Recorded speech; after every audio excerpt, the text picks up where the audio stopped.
आप देख रहे हैं डार्क फाइल्स। तो चलिए बढ़ते हैं आज की इस कहानी की ओर। मेरे मामा जी बहुत ही गुस्सैल किस्म के आदमी थे।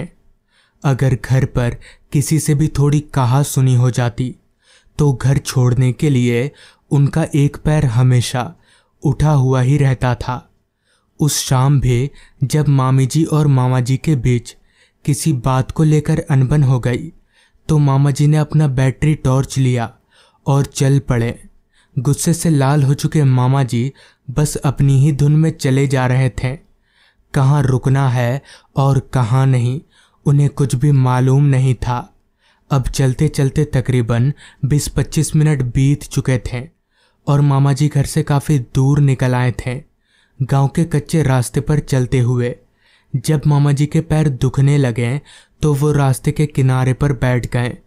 अब लगभग अंधेरा हो चुका था, जिस वजह से थोड़ी देर पहले तक जो रास्ता सूरज की रोशनी में चमक रहा था अब वही रास्ता अंधेरे में डूब चुका था।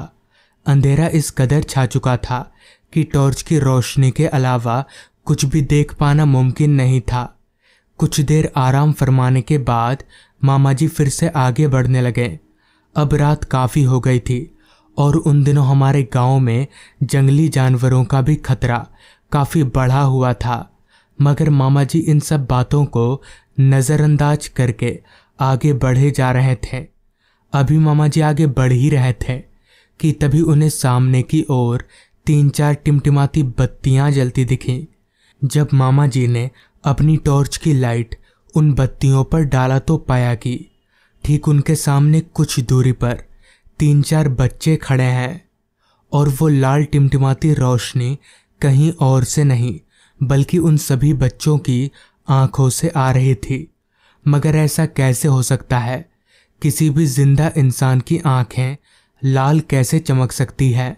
और तो और इतनी रात गए 3-4 बच्चे इस सुनसान रास्ते पर आए तो आए कहाँ से?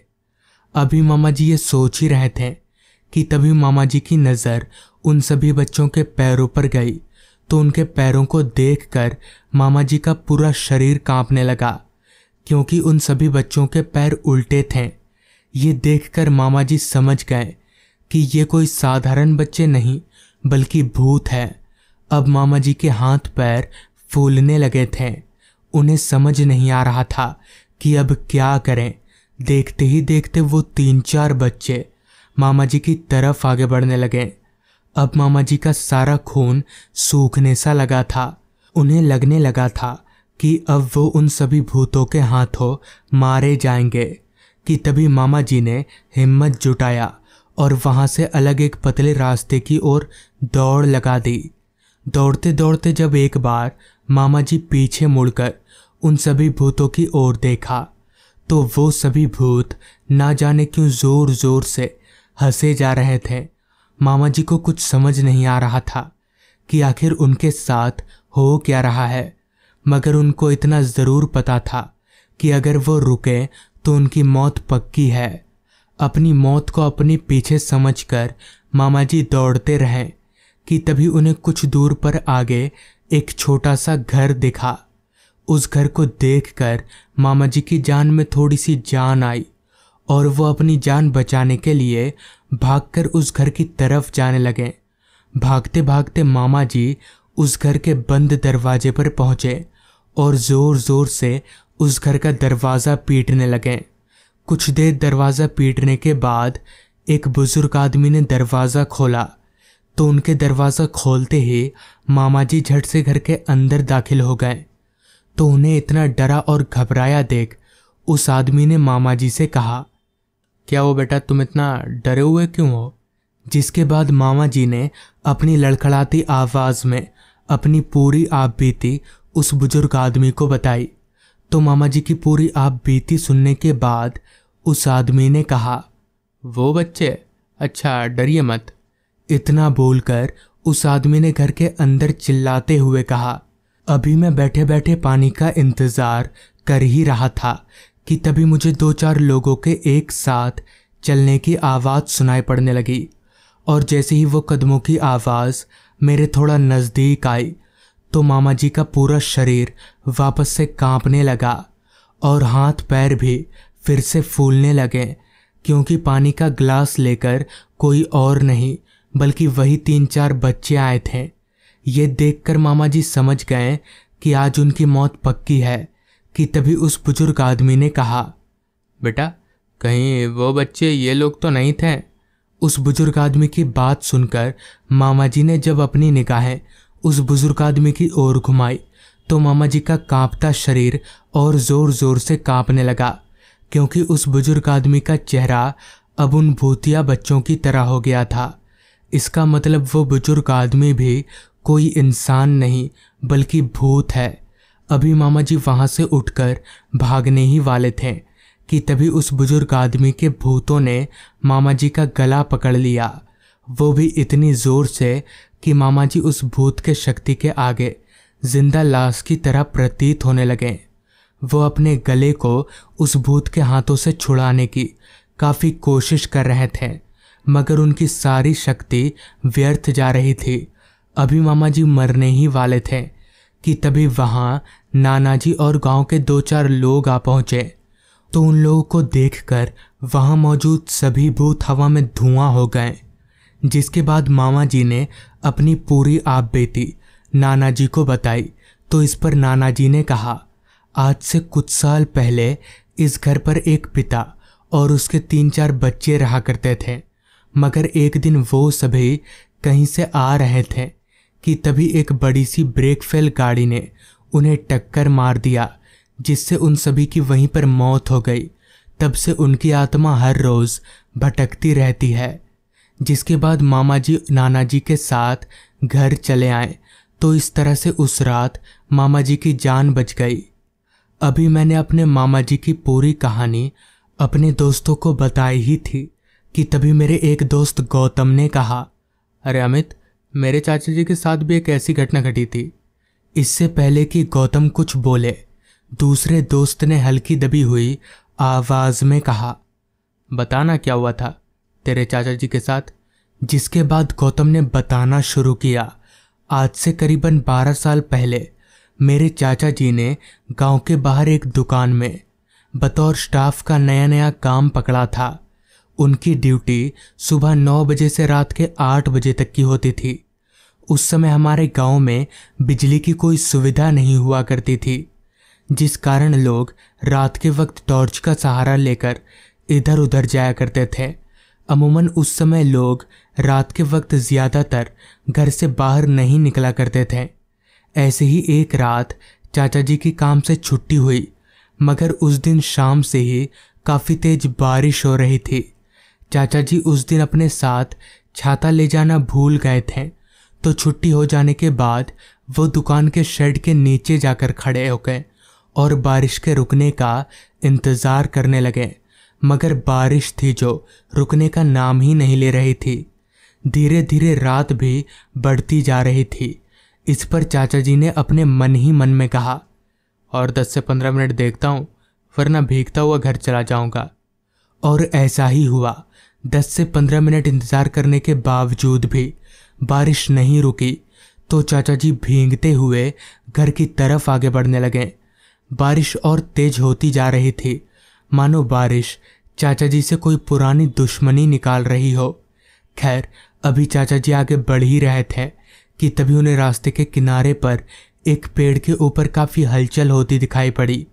तो उस हलचल को देखकर चाचा जी ने अपनी टॉर्च की रोशनी को उस पेड़ के ऊपर घुमाया। तो उस पेड़ के ऊपर टॉर्च की रोशनी पड़ते ही पेड़ के ऊपर का नज़ारा देखकर इतनी बारिश में भी चाचा जी के प्राण सूख गए और उनका पूरा शरीर बर्फ के समान ठंडा पड़ने लगा, क्योंकि उस पेड़ के ऊपर एक बहुत ही भयानक सा दिखने वाला आदमी बैठा हुआ था। उसके 2 सींग थे और उसकी आंखें लाल चमक रही थी। ये देखकर चाचा जी को समझ आ गया कि ये कोई इंसान नहीं बल्कि कुछ और ही है, जिसके बाद चाचा जी ने ना आव देखा ना ताव, वो सीधे घर भाग गए। तो दोस्तों, ये थी आज की कहानी। अगर आपको ये कहानी पसंद आई हो तो चैनल को ज़रूर सब्सक्राइब कर लें। तो मैं आपका दोस्त आर्यन जल्द ही मिलूँगा आपसे ऐसी ही एक कहानी के साथ। आज पिछले 10 दिनों से मैं शहर की इस दवा की दुकान में काम कर रहा हूँ, मगर इन 10 दिनों में मुझे घर के लिए निकलने में इतनी देर कभी नहीं हुई। आज देर इसलिए हो गई क्योंकि बाहर काफ़ी तेज बारिश हो रही है। दुकान में मैं अकेला ही स्टाफ बचा था, क्योंकि बदकिस्मती से आज के दिन ही मैं छाता लाना भूल गया। मैं अपनी फूटी किस्मत को कोसते हुए बारिश के रुकने का इंतज़ार करने लगा, क्योंकि ये करने के अलावा मेरे पास और कोई चारा नहीं था। मगर बारिश किसी भी हाल में रुकने को तैयार ही नहीं थी। बारिश का कहना साफ था कि आज मैं किसी भी कीमत पर नहीं रुकने वाली। रात हर पल गहराती जा रही थी। दीवार घड़ी बता रही थी रात के 11:15 बज चुके हैं। मुझसे और बर्दाश्त नहीं हुआ। मैंने सोचा आज एक दिन अगर थोड़ा भीग भी गया तो कौन सा पिघल जाऊंगा, जिस वजह से मैं दुकान बंद करने लगा। दुकान बंद करके मैं जब शेड के नीचे खड़ा हुआ तो एक बार चारों तरफ का जायजा लेने लगा कि अगर कोई ऑटो रिक्शा यहीं से मिल गई तो ऑटो स्टैंड तक भीग कर जाने की ज़रूरत नहीं पड़ेगी। मगर उस रात मेरी किस्मत शायद कुछ ज़्यादा ही ख़राब थी। रास्ते पर ना तो कोई ऑटो रिक्शा नज़र आ रही थी और ना ही कोई दूसरी गाड़ी जिससे लिफ्ट लेकर मैं ऑटो स्टैंड तक चला जाऊं। खैर, अब भीगने के अलावा कोई और चारा नहीं था, जिस वजह से मैं भीगते हुए ऑटो स्टैंड की तरफ आगे बढ़ने लगा। हालांकि मौसम गर्मी का था, मगर फिर भी बर्फ की तरह बारिश की बूंदें बदन में चुभसी रही थी। कुछ भी सामने की तरफ साफ तौर पर नजर नहीं आ रहा था। आखिर बारिश थी ही इतनी तेज कि सामने नजर उठाकर देख पाना मुमकिन ही नहीं था। मगर मैं इतना जरूर बता सकता हूँ कि रास्ते पर मेरे अलावा और कोई भी नहीं था। कुछ देर चलने के बाद मैं ऑटो स्टैंड पर पहुंचा तो वहां का नज़ारा देखकर मेरे होश उड़ गए, क्योंकि वहां सिर्फ एक ही ऑटो रिक्शा खड़ी थी। मैं भागकर उस रिक्शा के पास गया और रिक्शा की सीट पर बैठते हुए बोला, मेहंदीपुर चलो भाई। इस पर रिक्शा वाला बोला, मेहंदीपुर? वो तो काफ़ी दूर है साहब, डबल भाड़ा लगेगा। दोगुना भाड़े की बात सुनकर एक पल के लिए तो मेरा पारा 7वें आसमान पर चढ़ गया था, पर फिर मुझे याद आया कि इस रिक्शा के अलावा यहाँ और कोई रिक्शा नहीं है। अगर मैंने इसे ना बोल दिया तो दिक्कत हो जाएगी। लिहाजा मैंने उस रिक्शा वाले को मन मारते हुए हाँ बोल दिया। मेरे से हाँ में जवाब सुनते ही उसने रिक्शा को चालू किया और हमारी रिक्शा चल पड़ी मेहंदीपुर की ओर। रास्ता सन्नाटे में डूबा हुआ था। ना तो कोई गाड़ी थी और ना ही कोई आदमी, जो कि इस बारिश में लाजमी ही था। मेरी तरह कौन बदकिस्मत होगा जो इस मौसम में बाहर निकलेगा। रात हर पल गहराती जा रही थी। जहां कुछ देर पहले तक 11:15 बज रहे थे, वहीं अब वक्त हो रहा था रात के 12:30 बजे का, और अभी भी मेहंदीपुर काफ़ी दूर था। लग नहीं रहा था कि रात 2 बजे से पहले मैं घर पहुंच भी पाऊंगा। अभी मैं यही सब सोच ही रहा था कि तभी अचानक ऑटो का बैलेंस बिगड़ने लगा और ऑटो रास्ते पर कांपने लगी। ऑटो वाले ने किसी तरह से ऑटो को रास्ते के एक किनारे पर लगाया। चूंकि उसने पहले से ही रेनकोट डाला हुआ था, इसलिए वो तुरंत ऑटो से नीचे उतरा और पीछे की तरफ चला गया। मुझे कहीं ना कहीं अंदाजा हो गया था कि क्या हुआ होगा, मगर मैं भगवान से यही मना रहा था कि मैं जो सोच रहा हूँ वो गलत साबित हो जाए। लेकिन जैसा कि मैंने बताया, उस रात मेरी किस्मत मर चुकी थी, तो ये तो होना ही था। ऑटो वाला चलते हुए मेरी तरफ आया और बोला, साहब रिक्शा पंचर हो गई है, थोड़ा समय लगेगा और आपको नीचे उतरना पड़ेगा। मैं और भी ज्यादा परेशानी में पड़ गया कि अब मैं इस बारिश में रिक्शा से उतरकर कहाँ जाऊंगा। लेकिन तभी मेरी नज़र ठीक रिक्शा के बाहर सड़क से थोड़ी दूरी पर बने एक बड़े से घर पर गई। मैंने सोचा जब तक रिक्शा ठीक नहीं हो जाती तब तक उसी घर के बाहर खड़ा रहता हूँ, बारिश के पानी से बच भी जाऊंगा। यही सोचकर मैंने उस रिक्शा वाले से कहा, अच्छा ठीक है, मैं उस सामने वाले घर में जाता हूँ, हो जाए तो मुझे आवाज़ लगा देना। मेरे इतना कहते ही रिक्शा वाले ने कहा, दिमाग ठिकाने पर तो है आपका, आप नहीं जानते हैं वो घर भूतिया है। ऑटो वाले की बात पर मैंने कहा, हाँ ठीक है, इसलिए तो जा रहा हूँ, भूत से मिल भी लूंगा। इतना कहकर मैं ऑटो से उतरकर दौड़ता हुआ सीधे उस घर के दरवाजे पर जाकर रुका। दरवाजे के ऊपर एक शेड थी जिसके नीचे मैं पानी से बच रहा था। वो घर काफी बड़ा था और काफी पुराना भी लग रहा था, मानो इस घर में कई सालों से कोई रहता ही ना हो। चारों तरफ मकड़ी के जाले ही जाले फैले हुए थे। खड़े खड़े मेरे पैर दुखने लगे, इसलिए मैं उस घर के दरवाजे पर लदने गया।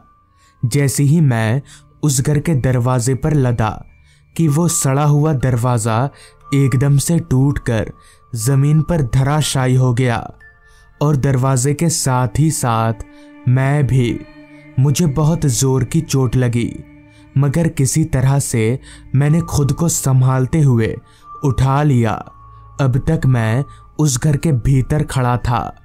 घर के अंदर चारों तरफ पूरा अंधेरा ही अंधेरा छाया हुआ था, लिहाजा मैंने अपने फ़ोन की लाइट जलाई और घर को चारों तरफ से देखने लगा। घर के अंदर धूल की एक मोटी परत चादर की तरह बिछी हुई थी।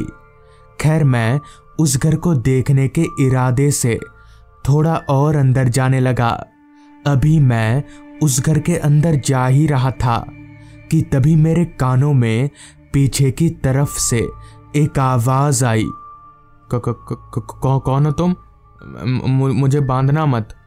उस आवाज को सुनकर मैं तुरंत पीछे पलटा तो पाया कि एक बूढ़ा सा आदमी ठीक मेरे पीछे ही खड़ा है। मगर ये कैसे हो सकता है? थोड़ी देर पहले तक तो यहाँ पर कोई नहीं था, तो फिर ये बूढ़ा आदमी आया कहाँ से? मुझे समझ में नहीं आ रहा था। जिस पर मैंने कहा, जी वो बारिश हो रही थी तो इसलिए मैं यहाँ आ गया। इस पर वो बुजुर्ग आदमी बोला, पर तुमने यहाँ आकर अच्छा नहीं किया। अभी मैं उसके ऐसा बोलने का कारण पूछने ही वाला था कि तभी उस बुजुर्ग आदमी ने एकदम से मेरा गला पकड़ लिया, जिसके साथ ही साथ उसकी आंखें कोयले की तरह लाल चमकने लगी। उसने मेरा गला इतनी जोर से पकड़ा था कि मेरी आंखों के सामने सब कुछ धुंधला धुंधला सा होने लगा। मुझे समझ नहीं आ रहा था कि अब क्या करना चाहिए। इतने में घर के बाहर से ऑटो वाले की आवाज आई, साहब हो गया, आ जाओ। ऑटो वाले ने जैसे ही आवाज लगाया कि वो आदमी अचानक से हवा में धुआं हो गया, जिसके बाद मैं भागकर ऑटो वाले के पास आया और उसे सारी बात बता दी। सारी बात सुनकर उस ऑटो वाले ने बताया, दरअसल बहुत पहले उस घर में एक परिवार रहा करता था। उस परिवार में एक बुजुर्ग आदमी थोड़ा पागल था, इसलिए उसे इस घर में जंजीरों से बांधकर रखा जाता था। कभी उसे खाना दिया जाता था तो कभी नहीं। ऐसे में दिन पर दिन उसकी हालत और बिगड़ती चली गई और एक दिन वही हुआ जो होना ही था। उस आदमी की मौत हो गई, जिसके बाद से उस घर में अजीबोगरीब घटनाएं घटने लगी, जिसके चलते लोगों को ये घर हमेशा हमेशा के लिए छोड़ना पड़ा। कहते हैं कि आज भी उसी की आत्मा इस घर में भटकती रहती है। ये सब सुनकर मैं बहुत ज़्यादा डर गया। फिर हम लोग वहाँ से निकल गए। तो दोस्तों, ये थी आज की कहानी। अगर आपको ये कहानी पसंद आई हो तो चैनल को ज़रूर सब्सक्राइब कर लें। तो मैं आपका दोस्त आर्यन जल्द ही मिलूँगा आपसे ऐसी ही एक कहानी के साथ।